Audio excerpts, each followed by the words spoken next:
60세 이상 3차 접종률이 85%가 높아져서 저희가 12월, 1월, 2월에 굉장히 낮은 그런 감염률, 낮은 3차 접종의 효과가 상당 부분 지속이 되는 걸로 판단하고 있고, 또 특히 3차 예방 접종으로 감염과 위중증 예방하는 게 필요하고요.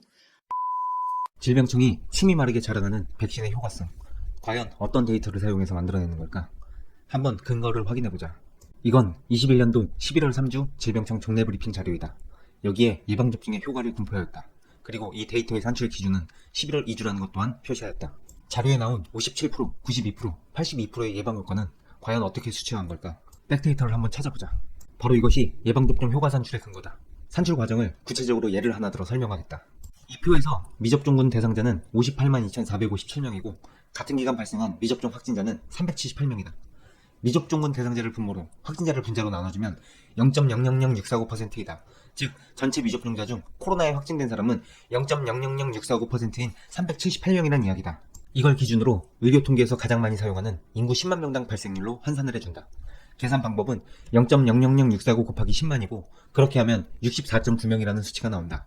즉 미접종군은 일주일 동안 10만 명당 64.9명 정도가 확진이 되었다는 이야기다. 그런데 질병청은 여기서 인율이라는 개념을 넣어서 계산한다. 그냥 일주일 동안 나온 확진자를 7로 나눠서 하루 평균 몇 명이 발생하는지 계산하는 것이다. 64.9명을 7일로 나눠주면 9.27명이 나온다. 확진율은 이렇게 계산해서 뽑아낸 수치다. 이렇게 미접종군 발생률을 계산했고 접종군도 동일한 방식으로 계산하면 5.10명이라는 발생률이 나온다. 이제 5.10명을 9.27명으로 나눠준다. 그럼 0.55라는 수치가 나온다. 이 말은 접종군의 발생자 수가 미접종군의 55% 수준이라는 이야기다. 그럼 역으로 45% 정도 발생률이 낮다는 이야기이므로 예방효과를 45%로 표기하는 것이다. 이게 예방효과를 계산하는 방법이다. 여기서 기억해야 할 건 이 계산 방식은 상대 위험 감소 또는 Relative Risk Reduction, 간단히 말해 상대평가 방식이란 거다. 이 내용은 추후 따로 영상으로 제작하겠다. 질병청이 어떤 자료를 인용해서 계산하고 수치를 뽑아냈는지 확인했으니 실제 예방효과가 어떻게 측정되고 있는지 확인해보자. 확인 대상으로는 21년 11월 2주부터 22년 2월 3주까지 총 14주간의 질병청 정례 브리핑 자료를 가져왔다. 먼저 11월 3주부터 12월 2주까지 총 4주.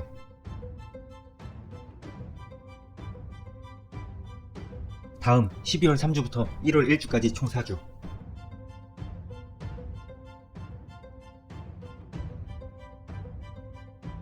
그 다음 1월 2주부터 2월 1주.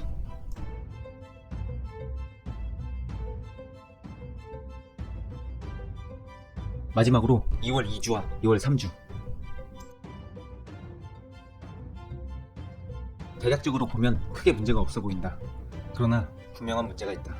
혹시 이상함을 느끼지 못했다면 영상을 뒤로 돌려 예방접종 효과 항목의 기준 시점을 유심히 보자. 간단하게 정리를 하면 이렇다. 질병청의 정례 브리핑은 직전주의 주간 위험도 평가이다. 그렇기 때문에 백신 효과를 산출하는 데이터 역시 직전주의 것을 그대로 사용해야 한다. 항상 정해진 룰을 따르는 것. 이건 기본적인 신뢰성의 전제다. 이 룰에 따라 11월 3주부터 12월 1주까지는 정상적으로 직전주의 백데이터를 이용했다. 그런데 그 뒤부터 신뢰성에 금이 가기 시작한다. 12월 2주에는 2주 전인 11월 4주 데이터를 사용하고 1월 3주에는 3주 전의 데이터를 사용했다. 심지어 1월 4주에는 직전주인 1월 3주의 자료를 사용했는데 2월 1주에는 다시 5주 전인 12월 5주의 데이터를 사용하는 어이없는 모습을 보여준다. 정부 부처가 공식적인 통계 자료를 만드는데 자료를 사용하는 기준이 없이 우왕좌왕하는 게 이해가 가지 않는다. 한두 번이면 실수라고 하겠지만 그래 보이진 않는다. 다음으로 더 재미있는 내용을 보여주겠다. 1월 4주차와 2월 2주차의 예방접종 효과를 다시 보자. 분명 둘 다 1월 3주차 확진자 백데이터를 기준으로 했다고 되어 있다. 그런데 1월 4주차와 2월 2주차에 써있는 예방접종 효과가 많이 달라졌다. 이건 뭘 의미할까? 조작의 냄새? 단순한 실수? 아니, 백데이터도 문제가 많다.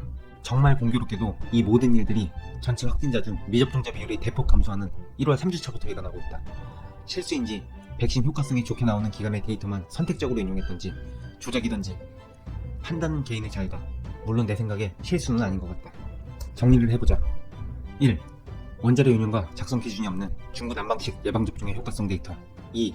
그리고 같은 기간의 데이터를 사용했는데 달라지는 효과 수치들.